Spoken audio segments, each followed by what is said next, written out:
Hello friends, welcome back to Scientific Blunders where you learn the don'ts first.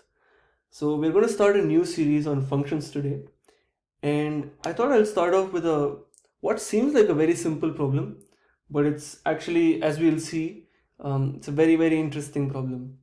So here's the problem.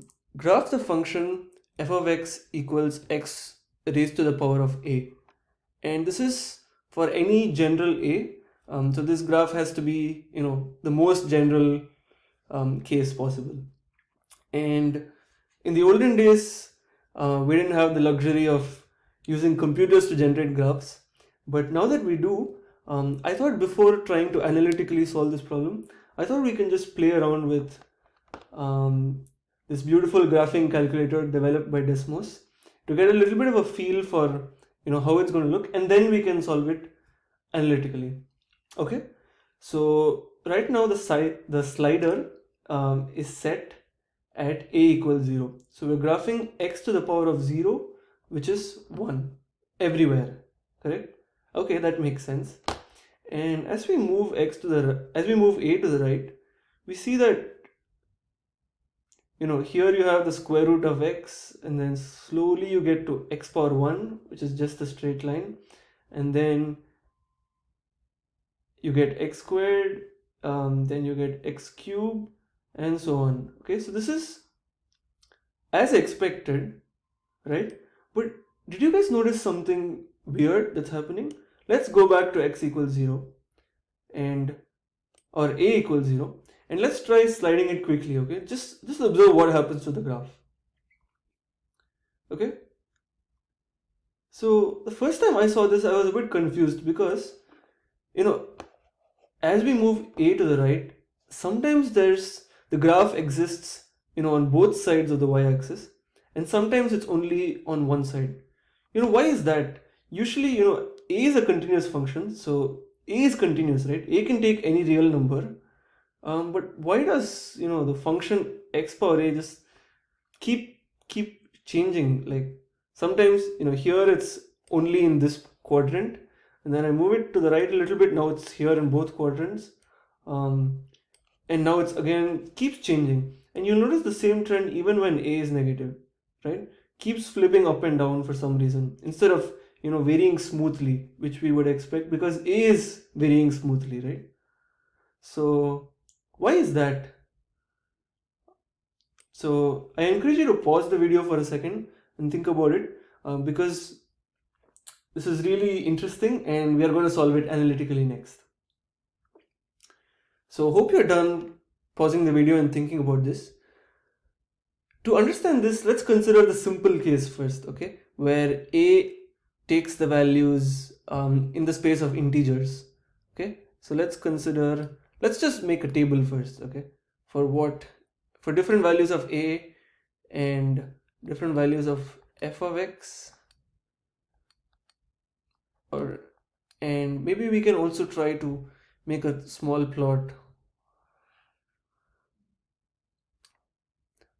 Okay, then we'll also plot it, which will be good. Okay, and yes, okay, so when a equals -2, right, f of x equals x to the -2, which is 1 by x squared, and this is how the plot looks, right? For 1 by x squared, it's going to look something like this, right? Okay, when x equals -1, f of x equals 1 over x, and that looks something like this. Okay, I think we're already getting a sense, right, of why that was shifting around, because here you have the plot exists above the x-axis, and here it's on both sides of the x-axis. When a equals 0, f of x is x to the 0, which is 1, right, which is what we see here. So it's just a flat line at y equals 1, and when a is 1, we have f of x equals x, so that's just a straight line through the origin. And when a is 2, f of x is x squared. Okay, so that looks like this. So again we are seeing the same trend, right? For a equals 1, we had a curve, or we had a straight line some part of it was above the x-axis, some part of it below. But for a equals 2, we have the entire curve above the x-axis. And maybe one final plot, okay, for a equals 3, and we have y equals x cube, and so that looks something like this. So again, we see the constant shifting up and down. Okay, so this is great. So I think now we have some sense about why the graph kept switching here. As we shifted to the right, you see it going up and down, up and down, up and down. Now we have some sense of why that is happening, right? That was really the purpose of this video. So this one's going to be a short one. The key takeaway is that x raised to the power of a can keep shifting. It's not a smooth shift as you vary a. It can keep shifting up and down like we saw here. Okay, and I hope you guys found this video useful. Before we finish, I just want to pose. Think of one problem and then pose another problem to you guys to think about. The first problem is, we are only considering the case where a is integers here. Okay, when we want to plot something like x to the power of 2.7, okay, what I recommend doing is to first convert a. If a is a rational number, then a can be converted to the form p by q, right? So a, which is 2.7, can be converted to the form p by q, where p and q are integers and q is not 0. Okay, so this will be equal to x to the power of 27, and the whole thing should be raised to the 10th root. Okay, now what is the domain of this function, right? If x is positive, x power 27 is also positive, so the 10th root exists. But if x is negative, then x to the 27th power is negative, and you cannot take the 10th root of that. The 10th root will be complex, but we are only working with real numbers. Okay, so that means when you want to plot, let's consider an intermediate case here.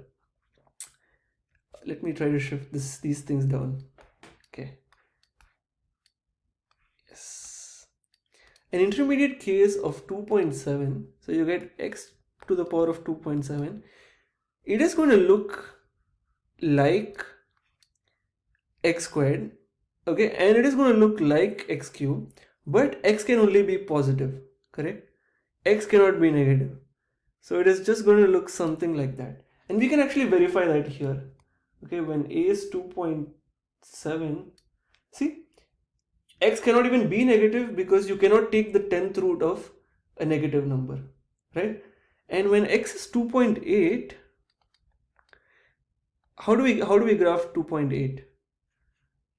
Well, x to the 2.8 power is x to the power of 28 by 10, correct, which is 14 by 5, or it's x power 14. The whole thing, you take the 5th root of that. Okay, now when x is positive, this thing is positive, so the 5th root exists. When x is negative, this thing is still positive, so the 5th root still exists. Okay, so now the graph is going to look like x squared, like x cubed. This thing is always positive because when x is positive, you have the 5th root of a positive number, so that's positive. And when x is negative, you have the 5th root of a positive number again, and that's still positive. Okay, and let's verify that here. Okay, so 2.7 looked like this, and we see that here as well.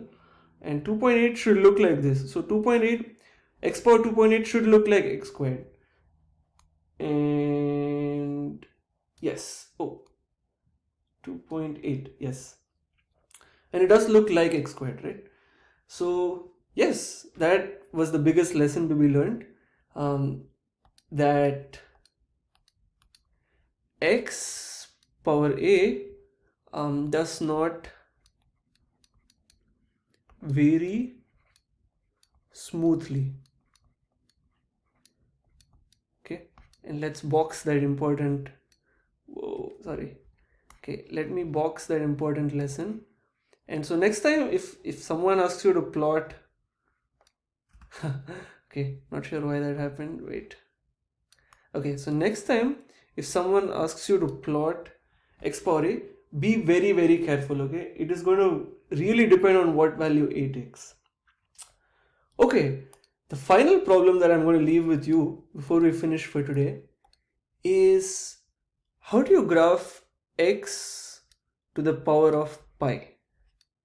Okay, and so here when I say pi, I'm referring to the ratio of the circumference of a circle to the diameter. Okay, the irrational number pi. I am not referring to 22/7. I am not referring to 3.14. I am not referring to 3.14159. I am referring to the irrational number pi. Okay, and the most tempting thing to do might be just to try it here, because we have a graphing calculator, and x power pi, let me just remove x power a for now. Okay, so x power pi, the graph, the calculator gives us something like this. Okay, but we have to remember that a computer, internally it is going to represent pi as a floating point number, right, as a string of decimals, because in a computer any number always has finite precision. So x to the pi is probably x to the 3.14159 followed by maybe 20 more decimal places. But that is not pi. It is an approximation of pi, right? So my question for you is, can you graph x power pi? And with that, I will see you in the next video. Bye.